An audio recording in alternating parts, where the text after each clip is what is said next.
திருமகள் TV பல்சுவைகள் படைக்கும் பாசறை. லக்ஷ்மி தேவியின் அருள் உள்ளவர்களுக்கு வாழ்க்கையில் பணத்தை பற்றி ஒருபோதும் கவலைப்பட தேவையில்லை. அவர்களுக்கு பணப்பற்றாக்குறை வரவே வராது. அதுபோல யாருடைய வீட்டில் லக்ஷ்மி வசிக்கிறார்களோ அவர்கள் வீட்டில் செல்வ வளம் பெருகும். மக்கள் தங்கள் வாழ்வில் செழிப்பு மற்றும் செல்வம் கிடைப்பதற்காக விஷ்ணு மற்றும் லக்ஷ்மி தேவியை தினமும் வணங்குகிறார்கள். ஆனால் லக்ஷ்மி தேவி உங்கள் மீது கோபப்பட்டால் உங்கள் வாழ்க்கையில் நிதி சிக்கல்கள் வரும் என்பதை நீங்கள் நினைவில் கொள்ளுங்கள். அந்த வகையில் பணம் தொடர்பான சில தவறுகளை நீங்கள் செய்தால் வாழ்க்கையில் பொருளாதார சிக்கலை சந்திக்க நேரிடும் என்று வாஸ்து சாஸ்திரம் கூறுகிறது. அதை பற்றி இந்த பதிவில் தெரிந்து கொள்ளலாம். எக்காரணம் கொண்டும் பணத்தை எண்ணும்போது எச்சில் தொட்டு எண்ண வேண்டாம்.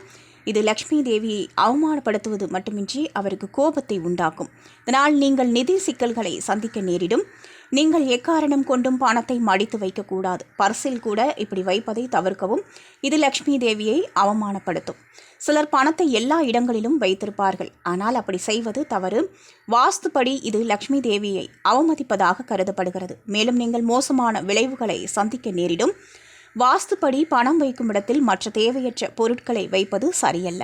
உதாரணமாக பர்சில் பணத்துடன் ஏதாவது ஒரு பில்லை வைத்திருப்பார்கள். இந்த பழக்கம் இருந்தால் இன்றே நிறுத்திவிடுங்கள்.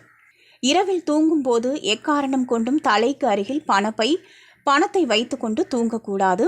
பணம் வைக்கும் இடத்தில் மட்டும் பணத்தை வைத்தால் அதிர்ஷ்டம் உங்களை தேடி வரும்.